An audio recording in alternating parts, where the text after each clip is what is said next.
Bonjour à tous, ici Pauline Roche. Bienvenue sur ma chaîne dédiée à la santé et aux avancées fascinantes en biotechnologie. Si vous êtes curieux de découvrir comment ces innovations transforment notre bien-être et notre avenir, n'hésitez pas à vous abonner pour ne rien manquer. Prêt à en savoir plus? Bonjour Allons-y! à tous. Dans cette vidéo, je vais vous parler d'un sujet fascinant, comment les souris et les paresseux interagissent dans leur environnement. Et pourquoi, étonnamment, les paresseux semblent vivre plus longtemps que les souris. Nous allons explorer les raisons biologiques et comportementales qui expliquent cette différence de longévité. Restez avec moi pour découvrir des faits surprenants et des anecdotes qui pourraient bien changer votre perception de ces deux animaux si différents. C'est parti. L'espérance de vie va de pair avec un tempérament calme et réserve. C'est en tout cas le résultat d'une étude comportementale réalisée chez la souris.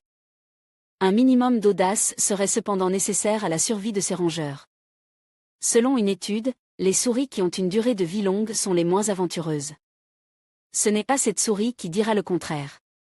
ADK, Flickr, CC BY NCND 2.0. Le comportement influence-t-il la durée de vie? Pour répondre à cette question, des chercheurs suisses de l'université de Zurich ont eu l'idée ingénieuse d'utiliser des souris connues pour survivre plus longtemps que les autres.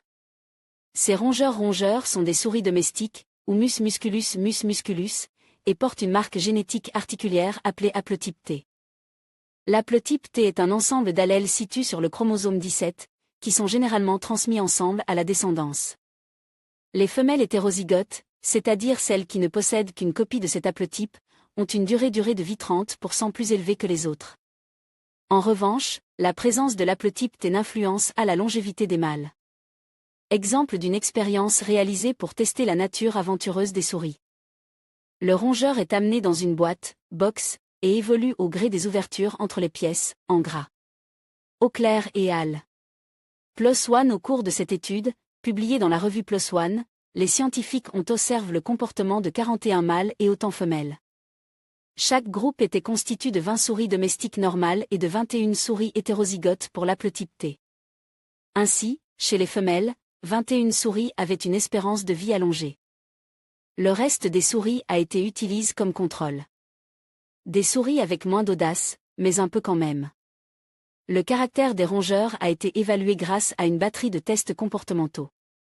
Pour mesurer le niveau d'activité des souris par exemple, les auteurs ont placé un seul quadrille dans une cage et on calcule le nombre de fois où chaque souris traversait les lignes pendant une période donnée. Pour évaluer leur nature aventureuse, les souris ont été déposées dans une sorte de labyrinthe forme de plusieurs pièces. La tendance à s'introduire plus ou moins facilement dans chaque endroit du dédale a ainsi été estimée. D'autres expériences ont permis de déterminer l'audace, l'adaptabilité et le niveau de consommation alimentaire des souris. Les résultats montrent que les souris femelles porteuses de l'haplotype T sont moins actives, consomment moins de nourriture et sont moins hardies que les autres. Selon les auteurs, ces traits de caractère pourraient avoir différents effets positifs sur leur espérance de vie. Être plus prudentes leur permettrait de mieux échapper aux prédateurs, par exemple. De plus, en ne gaspillant pas leur énergie inutilement, elles préserveraient mieux leur organisme. De nombreuses questions restent cependant en suspens. On peut par exemple se demander pourquoi les mâles portant l'haplotype T ne développent pas ces caractères précieux. De plus, les embryons homozygotes qui portent 2 copies de l'haplotype T ne sont pas viables. Selon les auteurs, cela suggère qu'un rein d'audace est nécessaire pour la survie. Pour Yannick Auclair, principal auteur de cette étude, pour qu'une souris puisse trouver sa nourriture et se reproduire, il faut qu'elle possède un minimum de courage.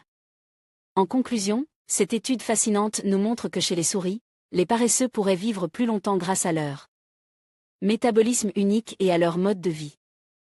Ces découvertes ouvrent de nouvelles perspectives sur la longévité et le vieillissement, non seulement chez les animaux, mais aussi chez les humains. En comprenant mieux ces mécanismes, nous pourrions un jour appliquer ces connaissances pour améliorer notre propre santé et notre espérance de vie. Merci de nous avoir suivis dans cette exploration scientifique. À bientôt pour de nouvelles découvertes.